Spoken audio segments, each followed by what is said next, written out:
Welcome to the channel. Here we master tricky words and their meanings.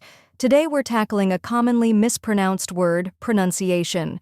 Many people say it wrong, but by the end of this video, you'll be able to pronounce it with confidence.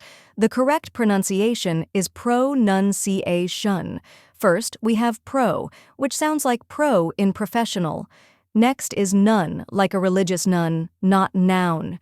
This is where most people make a mistake. They say pronunciation, but the correct way is pronunciation.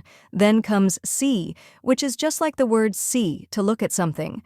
Finally, we have ation, where a sounds like in nation, and shun is like in attention. Now let's put it all together. Pronunciation. Try repeating after me. Pronunciation. Now a little faster. Pronunciation. And at full speed. Pronunciation.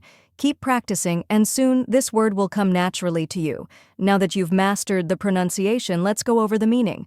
Pronunciation refers to the way a word is spoken. It's how we say words correctly, based on syllables, stress, and sound. And that's it. Now you know how to pronounce pronunciation and what it means. If you found this helpful, give this video a like and share it with others. Comment below with any tricky words you'd like me to cover next, and don't forget to subscribe for more pronunciation guides. See you in the next video.